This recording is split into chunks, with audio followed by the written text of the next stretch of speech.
बिस्मिल्लाहिर्रहमानिर्रहीम, अस्सलाम वालेकुम। आज की नशिस्त हमारी तीन सीनियर सहाफ़ियों और तज्ज़ियाकारों के साथ है, क्योंकि बहुत सारे इशूज़ ने जन्म लिया है पिछले 1-2 हफ्तों में और आप इन हवालों से मुख्तलिफ सियासतदानों के मौक़िफ़ तो सुनते रहें। ज़रा आज़ाद तज्ज़िया जान लेते हैं मुख्तलिफ इशूज़ के हवाले से कि किसके बारे में क्या सोच रहा है कौन, और वो इशूज़ क्या हैं। एक तो ज़रा सरे 10 ज़रा इस पर ही बात कर लेंगे, क्योंकि सारा दिन ये हेडलाइंस बनाए और इसके बारे में अपनी इंपॉर्टेंस है।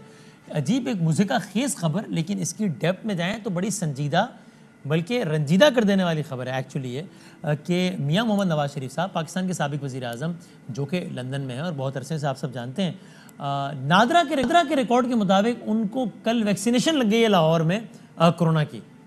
यानी नवाज़ शरीफ साहब का शनाख्ती कार्ड अगर आप डालें, अब तो वो रिकॉर्ड अपडेट हो गया है गालिबन, लेकिन वरना डालें तो वो रिकॉर्ड पर बताएगा कि जनाब ये उनको वैक्सीन लग गई है। एक तो ये इट्सेल्फ बड़ी मुज़िका खेज़ खबर है, दूसरा ये कि ये बड़ी संजीदा और रंजीदा कर देने वाली खबर इसलिए है कि भाई पूरी दुनिया में इस वक्त अगर हमें भी कभी रेड लिस्ट कभी कुछ कभी होता है तो एक सबसे बड़ा कंसर्न ही होता है बाहर के ममालिक का कि कोरोना ज़दा अफराद तो नहीं आ रहे हमारे मुल्क में, या वो चेक करते हैं। आपको पता है जब भी ट्रैवल भी करना होता है तो आपको कोरोना का वैक्सीन दिखाना है, इसके बगैर हम इंटरनेशनल ट्रैवल नहीं कर सकते कि भाईजान आपने वैक्सीन लगवा लिया ना। अब अगर अल्लाह ना करे तासुर ये बन जाए दुनिया की किसी भी मुल्क के बारे में कि यहाँ वैक्सीन लगे या ना लगे, वैक्सीन का सर्टिफिकेट बन जाता है, तो ये इसके बड़ी इंप्लीकेशंस हो सकती हैं। और इस पर सियासी बयानबाजी भी हुई है।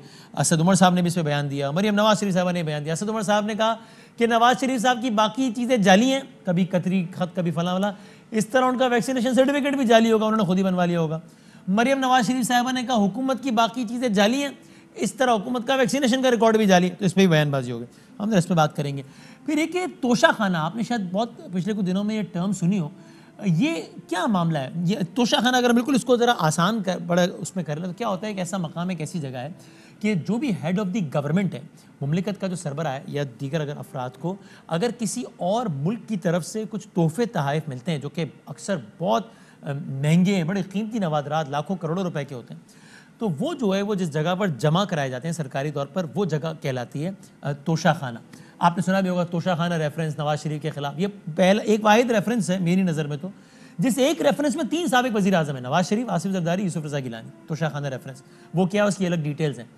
तो यहाँ पर जमा कराई जाती हैं चीज़ें, और उसके बाद एक पूरा लंबा प्रोसेस है। उसको इन शॉर्ट अगर बता दें तो जो यानी अगर प्राइम मिनिस्टर को कोई तोहफ़ा मिला है तो वो इस बात के हकदार होते हैं कि उसकी जो कुल मालियत है उसका कुछ परसेंटेज देकर वो रकम, वो तोहफ़ा अपने पास रख लें। पहले ये मालियत का 15% होता था, अब ये 50% हो गया इस गवर्नमेंट में। यानी अगर 100 रुपये की कोई चीज़ है, मिसाल के तौर पर, वरना ज़ाहिर करोड़ों की होती है, तो 15 रुपये दे के आप वो चीज़ अपने पास रख सकते हैं, या आजकल के दौर में, इस दौर में 50 रुपये दे के।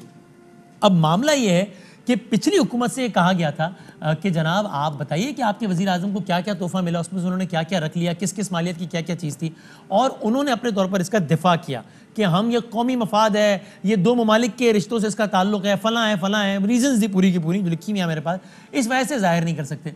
लेकिन मौजूदा हुकूमत, बहुत इंटरेस्टिंग बात यह कि मौजूदा हुकूमत से भी जब इस तर्ज का एक मुतालबा किया गया कि आप बताइए आपको किस मुल्क से क्या तोहफ़ा मिला, तो हैरत अंगेज़ तौर पर इस हुकूमत ने भी एग्जैक्टली वही दिफा लिया जो पिछली हुकूमत ने, यानी कि नवाज शरीफ साहब की हुकूमत ने लिया था। अब पिछली हुकूमत तो मौजूदा हुकूमत के ख्याल में चोर भी है, डकैत भी है, फला भी है, रायबंद महल भी बनाया, तोहफे खा गई, सारा कुछ। इस हुकूमत ने दिफा क्यों ले लिया? इस हुकूमत ने कहा कौमी मफाद की वजह से नहीं बता सकते कि किस मुल्क ने क्या तोहफे दिए हैं। इमरान खान साहब की हुकूमत, वहाँ वो तो खलीफा दोम की मिसालें देते नहीं थकते थे, वो सारे का सारा माम, और बहुत सारी और मिसालें। तो ये क्या है, और ही बहुत सारे इशूज़ पर हम बात करेंगे हमारे अपने मुअज़्ज़िज़ मेहमानाने गिरामी के साथ, जो कि तीनों जो है वो सहाफ़ी और तज्ज़ियाकार हैं। जनाब क़िबला इरशाद भट्टी साहब इरशाद फरमाएंगे इन अपने अक़वाल ज़री, तशरीफ़ फरमाए हमारे साथ। जनाब रऊफ़ क्लासरा साहब इरशाद भट्टी साहब के हमरा मौजूद हैं, और जनाब मुहित पिरज़ादा साहब भी बहुत जल्द में ज्वाइन करेंगे।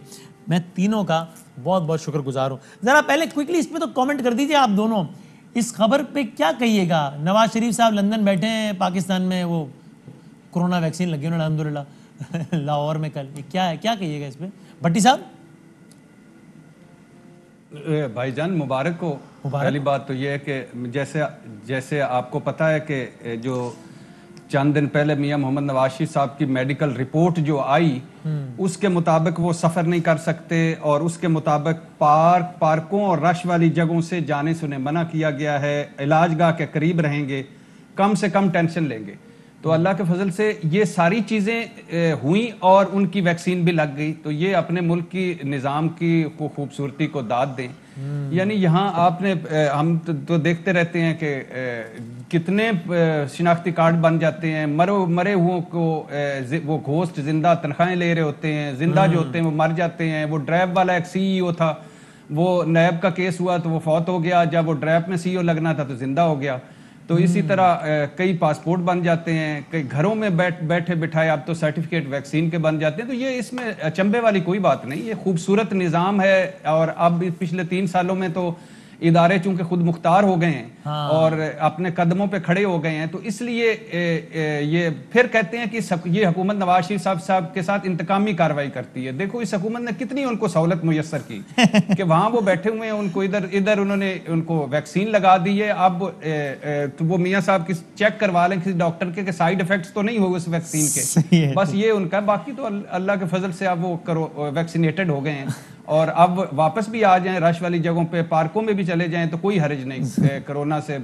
और इसके लिए हुकूमत और हुकूमत की 3 साल लगातार वो एफर्ट्स के जिसमें इदारों को उन्होंने इस काबिल कर दिया कि इतनी हम टेक्नोलॉजी के अल्लाह के फजल से टेक्नोलॉजी में माहिर हो गए हैं कि अब बंदा कहीं भी बैठा हो उसको वैक्सीन लग जाती है। ये इसको कहते हैं वर्चुअल वैक्सीन।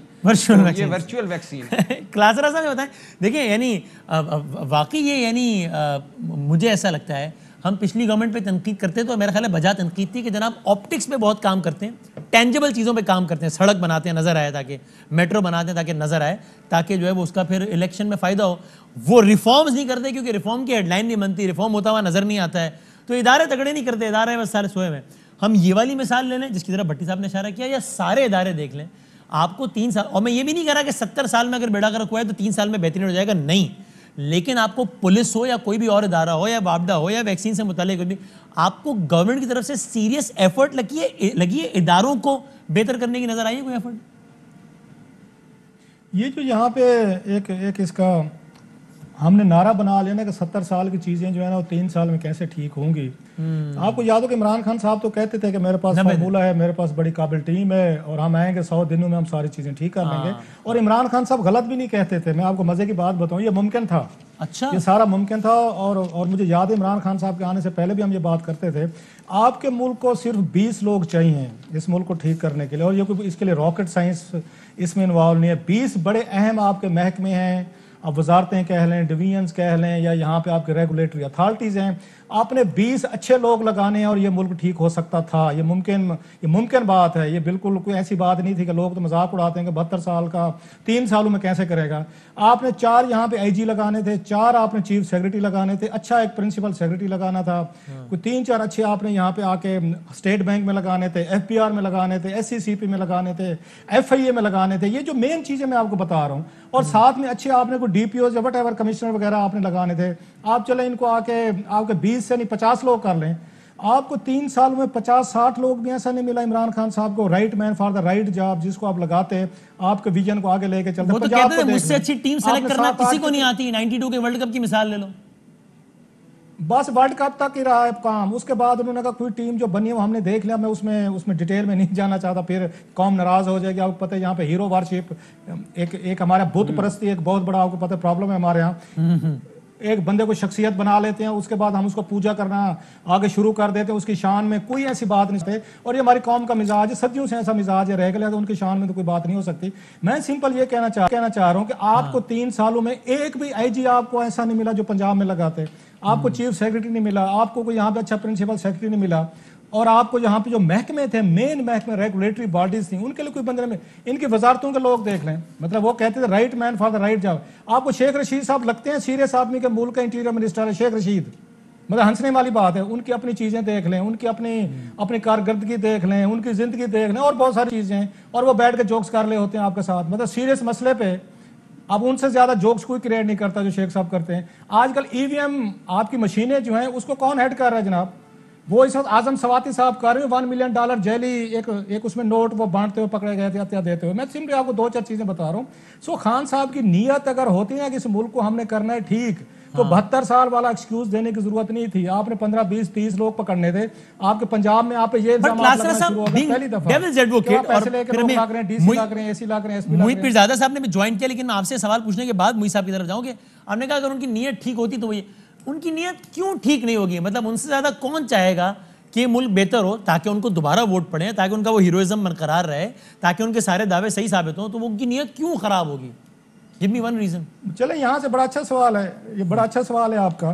एक तो जो डोनर्स है जिन्होंने खान साहब पे एहसानात किए हुए हैं, जिन्होंने पैसे दिए हुए हैं, जिन्होंने डोनेशन दी हुई हैं, जिन्होंने किचन चलाए हुए हैं, जिन्होंने जहाज चलाए हुए हैं, जिन्होंने उन पे हॉस्पिटल के लिए पैसा दिया, पार्टी के लिए फंड दिया, सबसे पहले तो उनको अकोमोडेट किया गया। आप इनकी कैबिनेट उठा लें।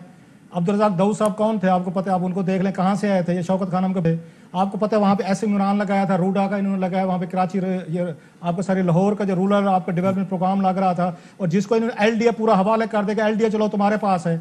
उससे पूछ रहा उसके वालिद साहब शौकत खानम साहब के साहबा के उस पे हैं, उस पे बोर्ड पे शामिल हैं, वो डोनर हैं, पार्टी को पैसे देते रहे। ये नदीम जो आए थे, बाबर साहब आए थे, कहाँ से आए थे आपके? मैं आपको 2-4 सिर्फ नाम बता रहा हूँ, list is quite long. Arif Naqvi साहब कौन थे? डोनर थे, पैसे देते थे, सारी चीजें। सो खान साहब पहले तो उन लोगों में फंस गए हैं जिन्होंने इन पे एहसानात किए थे, पार्टी पे किए थे, हॉस्पिटल बनाने में पैसे दिए थे, उन्होंने फंडिंग की थी, पहले तो उनको अकोमोडेट करने को। So you really think Imran Khan is that kind of a person who would return the favors? मेरा ख्याल है मिथ बंद कर दें at the cost of भाई, ये काफी हो गया prosperity of ये मेरा 3 साल काफी हो गए जो हमने मिथ बनाई हुई थी ना। खान साहब खुद तो बड़े माशाल्लाह बड़े ईमानदार हैं, और उनके इर्द गिर्द जो टीम है ना वो बड़ी करप्ट है। मतलब इनके 11 स्कैंडल आ चुके हैं। अगेन यही बात है, रऊफ साहब बड़े ईमानदार है, लेकिन उनकी जो प्रोडक्शन टीम है ना, जो चैनल चलाती है, जो शो चलाती है, वो बड़ी करप्ट है। पैसे पकड़ती है, शुगर के पैसे पकड़ती है, सीमेंट के पकड़ती है, आगे पकड़ती है, फर्टिलाइजर। ये नहीं हो सकता। अगर मेरी टीम करप्ट है, पैसे बना रही है ना सर, फिर ये जहन में रखे मैं भी बना रहा हूँ। फिर मैं ये मिथ खत्म होनी चाहिए कि जनाब खान साहब खुद बड़े ईमानदार है, और टीम जो है ना वो बड़ी खराब है। ऐसे नहीं हो सकता। Man is known by the company which he keeps. अपनी कंपनी से आप जाने जाते हैं। खान साहब कीप्स चेंजिंग हिज कंपनी ना, उन्होंने बैठते हैं। शौकत तरीन तक को तो हटा दिया जो उनके इतना करीब था, जब उनको लगा वो भी शौकत तरीन कह रहा हूँ, जहांगीर तरीन। तो शौकत जहांगीर तरीन साहब वाले जाती मसाइल थे, फिर किसी वक्त बात कर लेंगे उनका। इससे लूटमार से या इससे शुगर वगैरह इन चीजों अच्छा, मैं लंबी कहानी है, मैंने अगले मौजू पे भी जाना है। लेकिन उनका पंगा लास्टली जी उनका पंगा हो गया था आजम खान साहब से। आजम खान साहब से पंगा हो गया तो लंबी कहानी है, फिर किसी वक्त पे रखते हैं, उसका इससे कोई ताल्लुक नहीं। अच्छा हो गया। अब ठीक है, मुझे भी ये बड़ी इंटरेस्टिंग, और ये मतलब रोजाना पाकिस्तान की हर सड़क पे किसी ना किसी उन्वान से होने वाली डिबेट है। आप अपने 2 सेंट जिसमें फिर हम अगले मौजू की तरफ बढ़ते हैं आज के, कि मुझसे अभी भी अगर पूछें मुझे खान साहब की कैपेबिलिटी पे, कैपेसिटी पे, वर्किंग मॉडल पे, बहुत सारी चीज़ों पे बहुत एतराज़ है और मैं बहुत तनकीद करता हूँ। मुझे अभी भी फ्रैंकली, हालांकि क्लासरा साहब हैज़ मेड हिज आर्ग्यूमेंट, मुझे उनकी नीयत पे शक नहीं है, लेकिन ये ज़रूर है कि उनकी अच्छी नीयत भी कोई फ़ायदा नहीं दे रही मुल्क को, चूँकि काम बहुत बुरे हो रहे हैं। आप क्या समझते हैं इस बारे में? क्लासरा साहब के ओपिनियन से एग्री करते हैं, या आपके ख्याल में इमरान खान चाहते हैं करना लेकिन बावजूद नहीं कर पा रहे? हाँ, क्लासरा साहब किसी वजह से गुस्से में लग रहे हैं। अच्छा, आप सही कह रहे हैं कि इमरान खान की कॉम्पिटेंस पे, उनकी परफॉर्मेंस के ऊपर, उनकी जो आज तक 3 साल की परफॉर्मेंस रही है, उनकी हुकूमत की कितनी इफेक्टिव रही है और कितनी उन्होंने तब्दीलियां की, चीज़ें डिलीवर नहीं कर सके, उन सब चीज़ों के ऊपर बहस हो सकती है। ये बात तो इस्लामाबाद में हम बैठे हुए हैं 3 साल से, ये बात तो किसी ने की नहीं है, किसी ने अपने ड्राइंग रूम में भी नहीं की कि खान साहब जो हैं, किसी ने रात की तारीकी में ड्राइंग रूम में भी नहीं की है कि इमरान खान साहब जो हैं उनके ऊपर किसी किस्म की करप्शन की बात है। क्लासरा ने लाइव टेलीविजन पे कर दिए। भाई साहब, आपने कोई जिंदगी में कोई स्कैंडल ब्रेक किया है? मुईद पीरजादा साहब, आपने कोई जिंदगी में खबर कोई ब्रेक की है, कोई स्कैंडल ब्रेक किया है? कभी कोई पढ़ी है कोई डॉक्यूमेंट, कभी इंक्वायरी रिपोर्ट? आपने शुगर की पढ़ी हो, सीमेंट की पढ़ी हो, ऑयल की पढ़ी हो, आपने अद्वियात की पढ़ी हो, आपने कभी कोई स्टोरी ब्रेक की है, कोई चीजें की हैं? आप जो इतना बड़ा आगे स्वीपिंग स्टेटमेंट दे रहे हैं, कोई खबर कोई एक साहब, अगर आपके पास प्राइम मिनिस्टर की करप्शन की कोई क्रेडिबल स्टोरी है तो आप उसको लिख के ब्रेक कर दें। तो भाई साहब, 11 स्कैंडल आ चुके हैं, लिखने वाले जर्नलिस्ट हैं आप, पता नहीं किस उसमें दुनिया में रह रहे हैं। 11 स्कैंडल आ चुके हैं, आपको पता ही नहीं है। इंक्वायरीज हो चुकी है, नैब की हुई है, एफआई की हुई है। आप लिख के, मैंने लिखी है, आप अपने अलावा पढ़ते किसी को नहीं है, लिखी है, ये सारी लिखी हुई है, ये रिपोर्ट है, इस पे लिखे कॉलम भी लिखे हैं, स्टोरीज भी लिखी हैं। किसी ने उसको सीरियसली लिया होता तो भूचाल आ गया होता। सर वो आ चुका है, आप तक नहीं पहुंचा, क्योंकि आपकी अपनी उसकी नजरें कुछ और हैं। नहीं, क्लासरा साहब ऐसी स्टोरी है जिसमें ये प्रूफ हो रहा हो कि जेब में गए इमरान खान के पैसे। चलें, आप मानने को तैयार नहीं, मैं सवाल कर रहा हूं, तो अभी तो मैं होस्ट की कुर्सी पे बैठा हूं, तो बड़ा मोटा नैब की रिपोर्ट है, तो मर्जी है आपकी। क्या है नैब की रिपोर्ट? ना माने जनाब, मैं ना मानू वाला हिसाब है, ना माने। नहीं क्या नैब की बदामी साहब, ये 52 रुपए से 106 तक चीनी चली गई, इंपोर्ट एक्सपोर्ट के ये स्कैंडल शदीद नाअहली है मेरे ख्याल में, और नीचे वालों ने पैसे ही बनाए। लेकिन इससे मतलब मैं सीरियसली पूछ रहा हूँ कि इमरान खान का करप्शन। जी वसीम बदामी साहब, जी आप भी कह लें, फिर मैं डॉक्टर साहब आता हूँ। यानी अगर आप इसको सादा लफ्जों में, ये काबिल एहतराम मोईद पीरजादा साहब के जाने से पहले कुछ 1 मिनट लेना चाहता हूँ। अगर इसको सादा लफ्जों में रऊफ भाई की बात को करें, तो पहली बात यह है कि right people for right job ये किसने लगाना था? मेरे पास बेहतरीन टीम है, मैं टीम सिलेक्शन में माहिर हूं, मैं कप्तान हूं, 250 बंदे चाहिए, हर मसले का हल है, और मैं ऐसी टीम लाऊंगा पूरी दुनिया देखेगी। ये हमें इमरान खान साहब ने बताया था। हर मामले पे वो कहते थे कि गैस की कीमत बढ़ी, वजीर आजम चोर, बिजली की कीमत बढ़ी, वजीर आजम चोर, यू टर्न्स और तजादात से भरपूर है, इसमें कोई शक ही नहीं। अभी तो विलिंगनेस की बात कर रहे हैं और करप्ट होने की बात कर रहे हैं उनके फाइनेंशियल। अब इसको सम अप करते हैं, मान लिया, चलो ये मान लेता हूं, फर्ज करते हैं, मान लेते हैं कि इमरान खान साहब की नीयत ठीक है, वो खुद बजाते खुद ईमानदार आदमी है, वो कुछ करना चाहते हैं, और लेकिन बहुत चंद एक चीजें हैं जो उनके जो अपने वोटर सपोर्टर हैं, या हम जैसे जिन्होंने तब्दीली को ओन किया था और नारे मारे थे उनके पीछे खड़े होकर, हम जैसे पूछते हैं कि इमरान खान साहब के यानी क्या वजह है, क्यों आप ईमानदार आदमी हैं, मगर क्या वजह है कि सारे जो मुबैना तौर पर करप्ट आदमी हैं वो आपके इर्द गिर्द बैठे हुए हैं? आप इस मुल्क के लिए कुछ करना चाहते हैं, मगर क्या वजह है कि आपकी काबीना और साईं उस्मान बुजदारों से भरी पड़ी है? अभी यानी अभी वफाकी काबीना में, ये रऊफ क्लासा साहब ने स्टोरी ब्रेक की थी, कोई वफाकी काबीना में, पिछली से पिछली काबीना में उन्होंने, वजीरों ने कहा इमरान खान साहब को कि मैं पंजाब में आटा महंगा मिलने की वजह यह है कि उस्मान बुजदार हुकूमत ने गंदम जो है वो बर वक्त रिलीज नहीं की। अब ये इससे बड़ा कोई चार्ज हो सकता है? 22 नोटिस महंगाई के लोग इमरान खान साहब। तो बात ये है कि उनका आर्गुमेंट कंप्लीट नहीं हो पाया था ना डॉक्टर साहब का। नंबर 2 ये है कि जजा सजा नहीं है। अगर इमरान खान साहब नदीम बाबर को निकाल के, आमिर कियानी को निकाल के, जफर मिर्जा को निकाल के, इशरत हुसैन क्या करके गए उनको निकाल के, खुसरू बख्तियार को निकाल देते, शुगर कमीशन के बाद साईं बुजदार को निकाल देते, जहांगीर तरीन को के लिए DGFI तब्दील ना होता, तो हम तो कहते कमाल है, इमरान खान भी ऐसा करना भी चाहते हैं। चलो रात पॉइंट आ गया, ठीक है आप दोनों, ये कोई नहीं कह रहा कि इमरान खान करप्ट आदमी है, लेकिन दिन की क्लासरा साहब की जो राय है ना, क्लासरा साहब तो कह रहे हैं everyone has a right to have his opinion, उनकी जो राय है ना क्लासरा साहब की तो है। मुझे साहब अब अपना आपका आर्गुमेंट आप सम अप कीजिए, दोनों ने बड़ा मुफस्सिल आर्गुमेंट दे दिया अपना। देखिए, ये दोनों जो आर्गुमेंट बिल्डअप कर रहे हैं, वो आर्गुमेंट ये है कि चूंकि इमरान खान अपने वादे पूरे नहीं कर सके, उनकी गवर्नमेंट में बड़े परफॉर्मेंस इश्यूज हैं, इनकॉम्पिटेंस है, लोग निकम्मे रहे हैं, स्कैंडल आ गए हैं लोगों के बहुत से, बेसिकली शुगर का, इस चीज़ का, पिंडी रिंग रोड का, तो इसका मतलब ये है कि इमरान खान जो हैं वो करप्ट भी हैं।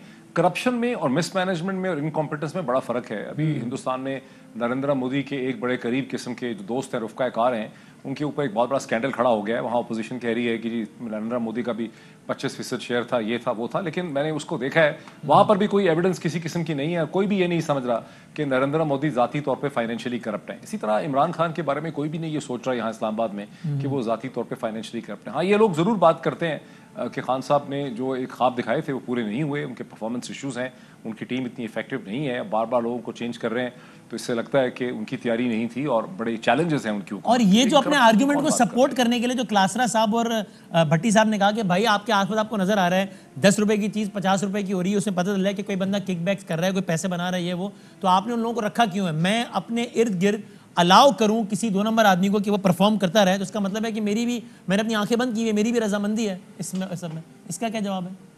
और नहीं बदामी साहब, ये तो फिर असम्पशन ये है ना सारे आर्गुमेंट की कि लोग चूंकि करप्शन कर रहे हैं इसलिए चीज़ें महंगी हो रही हैं।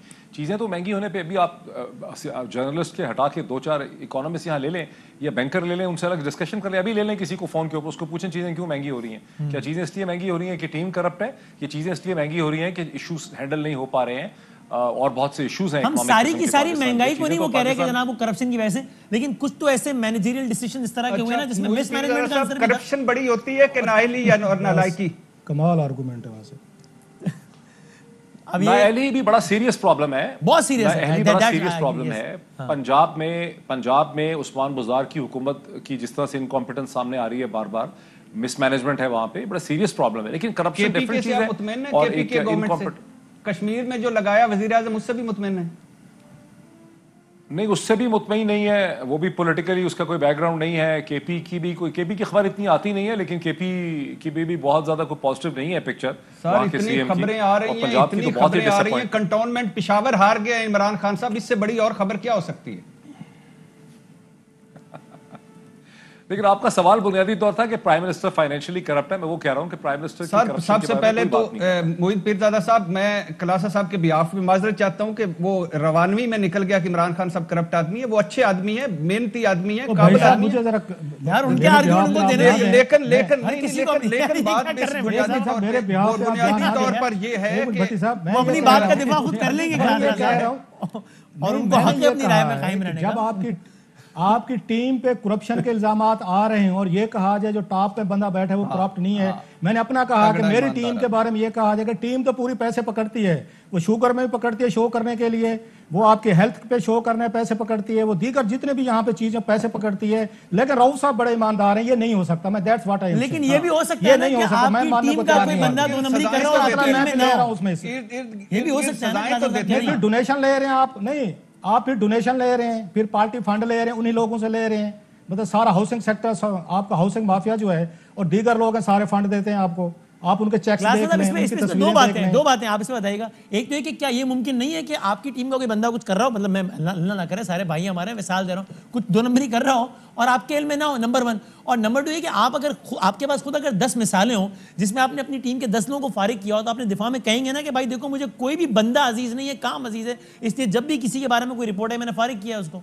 क्लासरा साहब यार, जब आपके सामने इंक्वायरी रिपोर्ट आ जाए, नैब की आ जाए, FIA की आ जाए, अदालतों से आ जाए, उसके बाद भी कहें कि मुझे नहीं पता मेरे बंदे जो हैं करप्ट हैं या नहीं है, तो उसके बाद क्या कहना चाहिए? ये पंजाब को देख ले, 7 आपने IG बदले हैं, आपने 6-7 चीफ सेक्रेटरी बदले। पहली दफा पंजाब में पंजाब के 7 IG बदलने आपके पैसे बड़ा सीरियस इशू है, लेकिन इसका करप्शन से ताल्लुक यानी क्या है, किस तरह कि कोई पैसे बना रहा है? आप लोग नहीं मान रहे कि 52 रुपए की चीनी 106 रुपए पे चली गई है। और शहजाद अकबर साहब ने क्या कहा था? उन्होंने कहा था 1 रुपया चीनी अगर बढ़े ना पर किलो 5 बिलियन रुपीस जाता है शुगर मिल वाले मालिक की जेब में जाता है। ये उनके अल्फाज हैं उसके शहजाद अकबर के। आप अपनी पूरी कौम से आपने बिलियंस ऑफ रुपीस निकाल दिए अपने फैसलों से, क्योंकि शुगर के फैसले इन्होंने गलत किए। इन्होंने एक्सपोर्ट की 4 बिलियन रुपीस इन्होंने सब्सिडी दी अपने लोगों को। गलत और भयानक फैसले किए ना जिसकी कीमत सबको भुगतना पड़ी, तो भाई और जिसके मालिया माफिया मुस्तफीद हो गया। इससे कैसे ताल्लुक हुआ? ठीक है सर, कोई करप्शन नहीं हुई।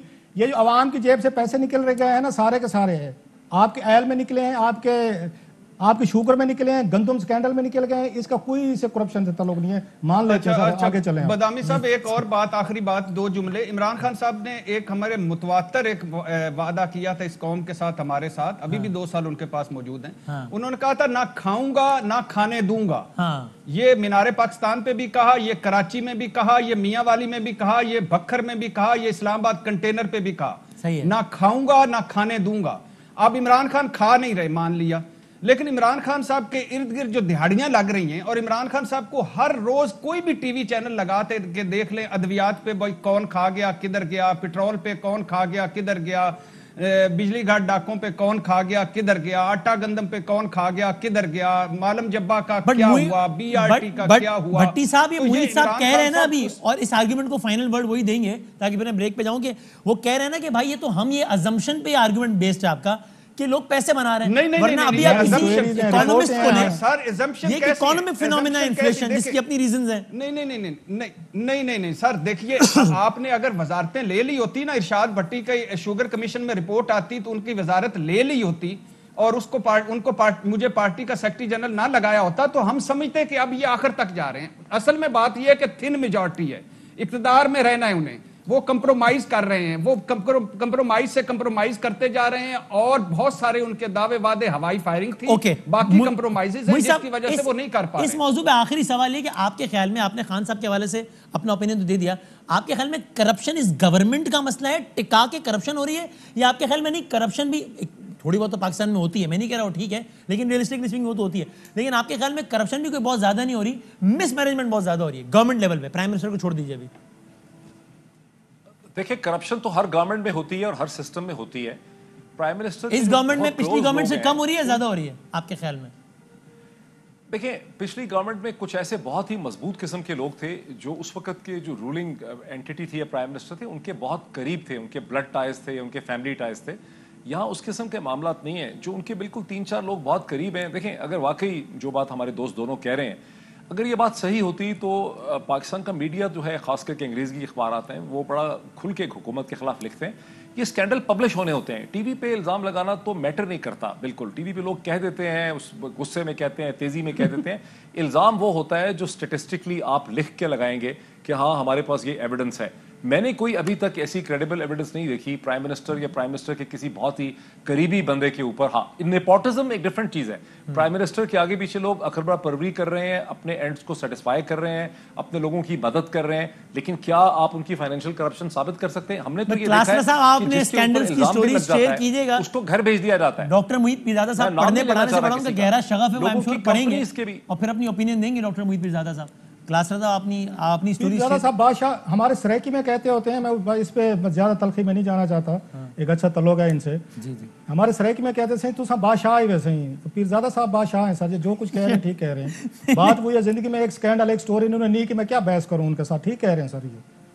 लेकिन मैं आपसे लेकिन दरखास्त कर रहा हूँ कि आप शेयर जरूर कीजिएगा। आई एम श्योर वो पढ़ते हैं और सर क्या करें, जिस चैनल पे ये बैठे हैं आजकल, वहां पे कितने वहां पे हमने दर्जनों हमने स्कैंडल किए। हमें वहां पेमरा ने बुलाया, मुझे आमिर मतीन को, हम गए, हमने वहां सबूत दिया, सारी चीजें की, हमने सारी चीजें की हुई इसमें। अब इनका ये कि अखबारात में छप नहीं रहा, ये कौन सा अखबार पढ़ते हैं जिसमें नहीं छप रहा? डॉन में स्टोरीज नहीं आती, न्यूज में नहीं आती, आपके ट्रिब्यून में सबसे ज्यादा Shahbaz Rana scandal story file करते हैं।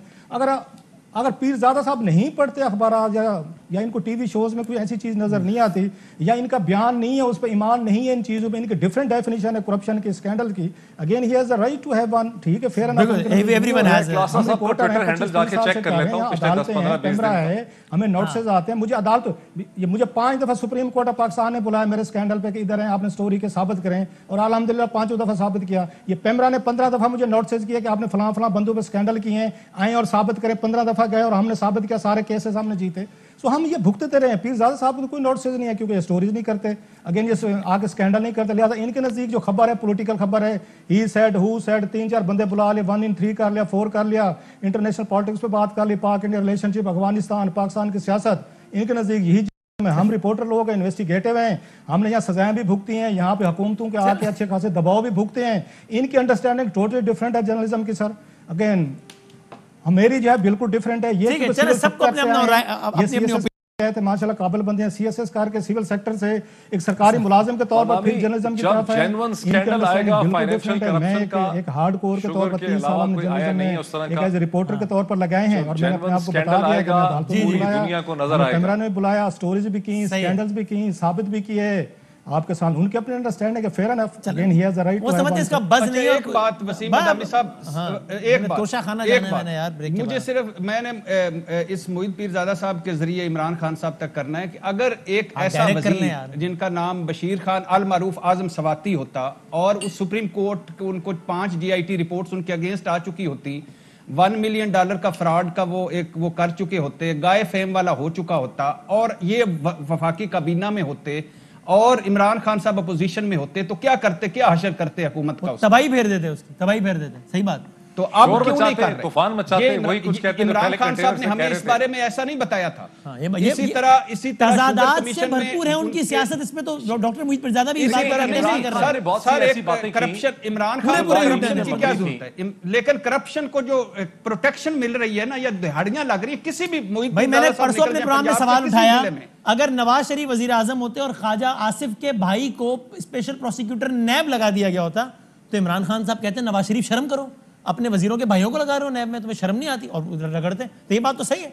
अगर इमरान खान साहब, अगर नवाज शरीफ वजीर आजम होते हैं और बदामी साहब, वो तो इमरान खान साहब ने डॉलर के हवाले से जो कुछ कहा था वो अब उनके सामने आ गया, अल्लाह ने दिखा दिया उनको। डॉलर के हवाले से क्या कुछ नहीं कहा था उन्होंने। सही कि जनाब एक रुपया बढ़ता है तो इसहाक डार कितने अरबों रुपए बढ़ जाते हैं, और पेट्रोल महंगा हो तो मतलब वजीर आजम कहता है कि 100 अरब का नुकसान हो जाता है, डॉलर सारा कुछ है। और ये भी ये हुक्मरान रातों रात अमीर हो जाते हैं। कर्जे ज्यादा, गर्दिशी कर्जे ज्यादा, बिजली का फी यूनिट महंगा तरीन, गैस का महंगा तरीन, चीनी महंगी तरीन, आटा महंगी नहीं जाऊंगा। ये तो चलो ये गजल आपने कौन सी छेड़ दी है, बहुत लंबी है। मैं ब्रेक ले लूं, ब्रेक के बाद जरा एक मौजूद बात करते हैं जिसके बारे में भी यही राय है हमारी कि अगर इमरान खान साहब ऐसे अपोजिशन में होते और मौजूदा हुकूमत ये काम करती तो खान साहब ने बख्शना नहीं था, लेकिन अब वही हुकूमत, इनकी हुकूमत ये काम कर रही है। वो क्या, ब्रेक के बाद बात करते हैं। प्रोग्राम के आखिरी से हमारे साथ शाहिद खान अब्बासी साहब मौजूद होंगे, जिनकी कुछ देर पहले ज़राए के मुताबिक बात हुई है। फजलुर रहमान साहब ने उनको फ़ोन किया है, नाराज़ हो गए नून लीग से।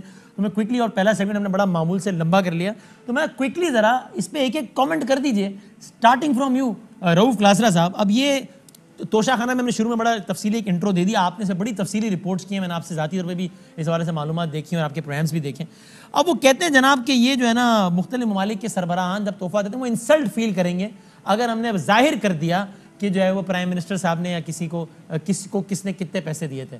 ये कैसा आर्ग्यूमेंट लगा आपको? सर ये फिर इसका बड़ा सिंपल सा हल है। अगर ये कहा जा रहा है कि किसी मुल्क के सरबराह ने पाकिस्तान के वजीर आजम को, कोई भी वजीर आजम, नवाज शरीफ साहब हूँ, गिलानी साहब हूँ, या उससे पहले भी थे शौकत अजीज, जना मुशर्रफ एंड कंपनी, इनको कैश मिलते रहे, मतलब 1 बिलियन रुपीज़ उन्होंने जना मुशर्रफ को दिया था। इसके बाद सुना 2-3 वजीर आजम से 1 मिलियन डॉलर उनको दिए गए। अब भी सुना जा रहा है, इमरान खान साहब का इंटरव्यू था नदीम मलिक साहब के साथ कि मुझे कोई वो मिले थे, फिर उन पैसों से मैंने कोई सड़क वगैरह बनाई। अगर वहाँ पे बैरून मुल्क के सरबराहान पाकिस्तान के इन वजीर आजमों को, वजीरों को या किसी को वो नकद पैसे दे रहे हैं, हीरे जवाहरात दे रहे हैं, सोना दे रहे हैं, डायमंड्स दे रहे हैं, ज्वेलरी दे रहे हैं, और साथ में कह रहे हैं कि बताना किसी को नहीं है, तो सर ये ब्राइब कर रहे हैं इनको। फिर ये बताना चाहिए कि इन सर्विसेज अगेंस्ट उनको क्या सर्विसेज देना चाहते हैं। ये कैसे हो सकता है? स्टेट टू स्टेट लेवल है कि जो गिफ्ट हम दे रहे हैं वो गिफ्ट हुकूमत पाकिस्तान को दिया जा रहा है, आपको नहीं दिया जा रहा। मेरी कोई औकात नहीं है, हाँ जिस पोस्ट में बैठा हूँ उसकी औकात है। सो गिफ्ट जो मिलते हैं आपके आके मुल्क को मिलते हैं, आपकी चेयर को मिले। मुझे नहीं समझ आती, आपको यहाँ ज्वेलरी बॉक्स मिलता है, जना मुशर्रफ को मिला, शौकत अजीज साहब को मिला, इनकी बेगमात को मिलते रहे, मैं उनको बता रहा हूँ, गिलानी साहब को मिला, जमाली साहब को मिला, चौधरी शुजात को मिला, उसके बाद नवाज शरीफ साहब को मिला, इमरान खान साहब जाते रहे, वो आगे बताएंगे कि इनको क्या कुछ मिला है। अगर आपको ज्वेलरी बॉक्स में डायमंड्स मिल रहे हैं, आपको वहाँ ब्रेसलेट मिल रहे हैं, नेकलेसेस मिल रहे हैं, सोना मिल रहा है, आपको वॉचेस मिल रही हैं, आपको वहाँ सोने की तलवारें मिल रही हैं, आपको पिस्टल्स मिल रहे हैं, आपको कैश मिल रहा है, और आप ये कह रहे हैं कि हमने ये बता दिया तो इससे वो होस्ट मुल्क जो है नाराज हो जाएगा। सर वो नाराज नहीं होंगे, आपके करतूत खुलेंगे कि सारी चीजें आप जमा करवाने की बजाय 10-20% आपने अपने लिए कानून बनाया हुआ है, और उस कानून की आड़ लेके करोड़ों रुपए जो है ना आप अपने घर ले गए। जना मुशर्रफ साहब जो है 400 मेरा ख्याल 65 ये थे उनके तहफ़ थे 2004 तक, वो करोड़ों रुपए का खुद लेके, जिसकी ये पूरी रिपोर्ट्स हैं पार्लियामेंट में पेश हुई थी।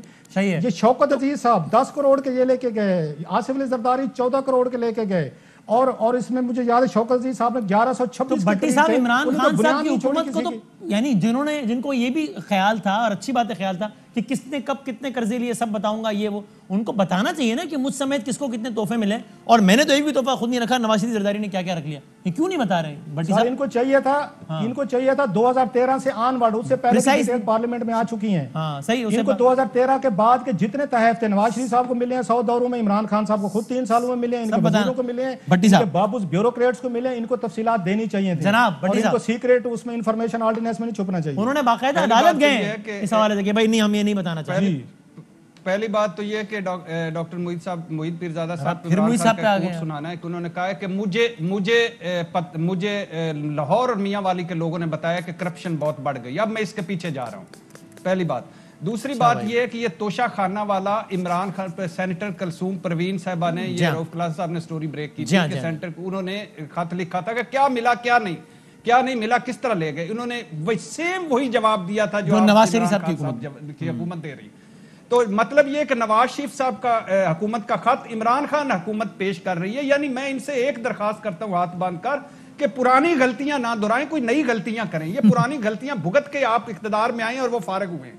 दूसरी बात ये है कि सारों ने इस धोया है भाई, सारों ने कॉपी पेस्ट करके वही नवाज शरीफ साहब वाला आर्गुमेंट दे दिया लाके मुई साहब इस पे आप भी अपने। और तीसरी बात ये कि यानी एक तरफ तोशाखाना का केस चल रहा है, किस पे? यूसुफ रजा गिलानी साहब और नवाज शरीफ और जरदारी साहब पे, किस पे? नवाज शरीफ साहब पे, किस पे? इन सारों पे। और पूरी हुकूमत लगी हुई है कि देखो लूट मार के ले गए। दूसरी तरफ खुद जवाब मुई साहब फाइनल कमेंट आप कर दें, ठीक हो जाएंगे। ये बालानी साहब, अगर तो वज़ीर आज़म इमरान खान या उनका खानदान जो है उसने तोशाखाना की कुछ चीजें जाती इस्तेमाल में रखी हुई है, वहां का कोई हार, कोई जेवर, कोई कीमती तोहफे वो अपने ज़ाती इस्तेमाल अपने घर में उठा के ले गए, तो फिर तो बहुत बड़ा करप्शन का स्कैंडल बनता है। अब ये एक्सप्लेनेशन क्यों नहीं दे रहे, मुझे भी इस पर हैरानगी है, क्या उसको एक्सप्लेन क्यों नहीं कर रहे।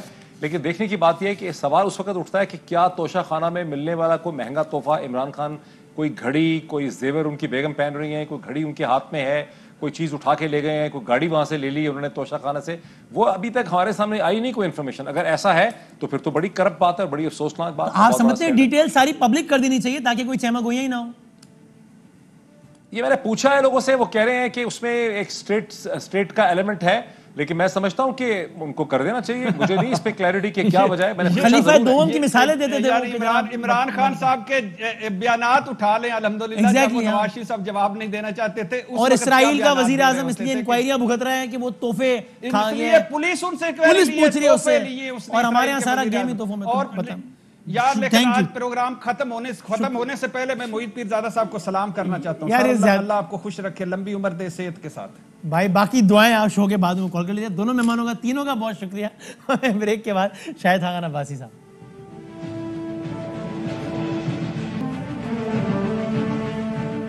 क्विकली, पाकिस्तान के साबिक वज़ीर आज़म शाहिद खान अब्बासी साहब हमारे साथ मौजूद हैं। मैं बहुत शुक्रगुजार हूं, उन्होंने वक्त निकाला। खबरें ये आई हैं कि मौलाना फजलुर रहमान साहब ने कॉल किया है शाहिद खान अब्बासी साहब को और इस बात पर नागवारी का इजहार किया है कि क्यों मुस्लिम लीग नून ने इंतखाबी इस्लाहात कमेटी में गवर्नमेंट के साथ बैठने पर रजामंदी जाहिर की है। हालांकि ये तो तय हुआ था कि गवर्नमेंट के साथ अब किसी फोरम पे नहीं बैठा जाएगा। शाहिद साहब, आपको कॉल मौसूल हुई है मौलाना फजलुर रहमान साहब की?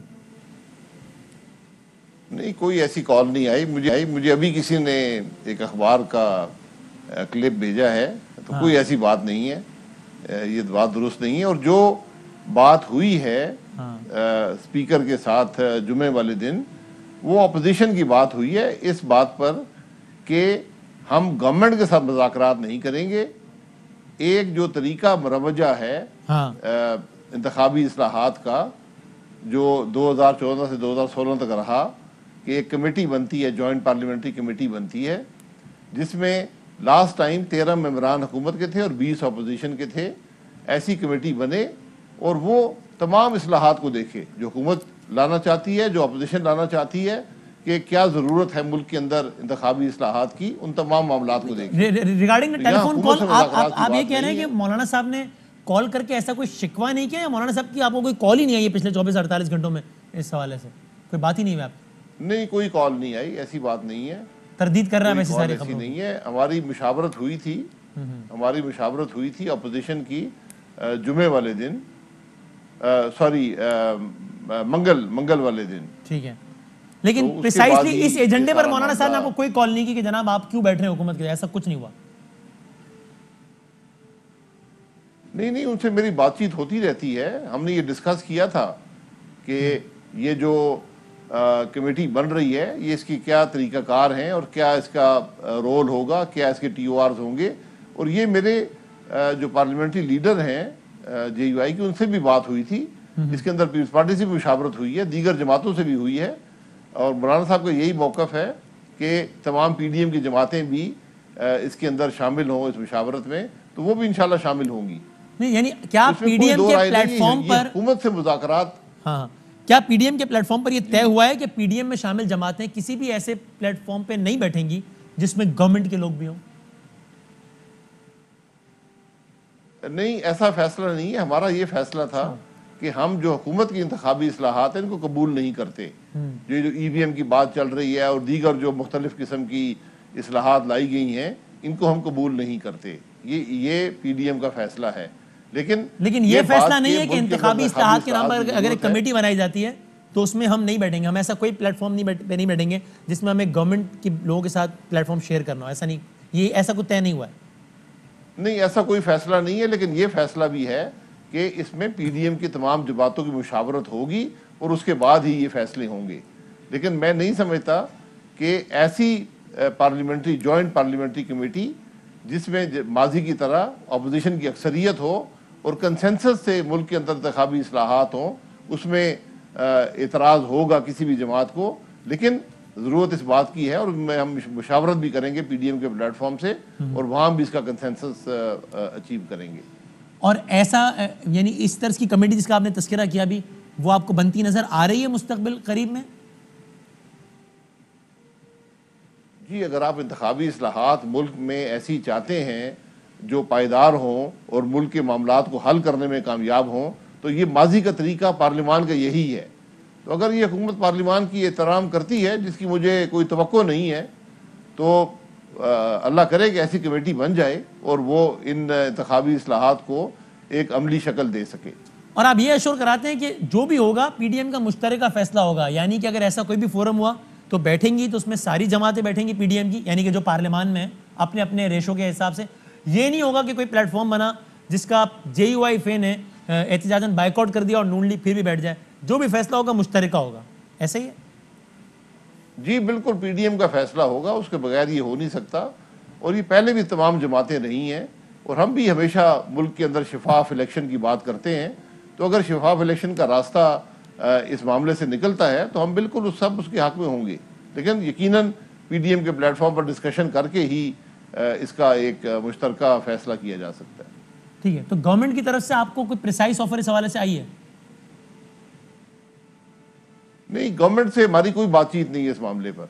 ये जॉइंट पार्लिमानी कमेटी स्पीकर साहब बनाते हैं। जी हाँ। इसकी रूल्स के अंदर कोई प्रोविजन नहीं है, लेकिन माजी में एक प्रेसिडेंट मौजूद है, वही कमेटी बनेगी और उसके अंदर तमाम इंतखाबी इस्लाहात जो कोई जमात भी लेकर आए वो डिस्कस होती हैं और कंसेंसस से फैसला होता है, वहाँ अददी बरतरी पर फैसला नहीं होता।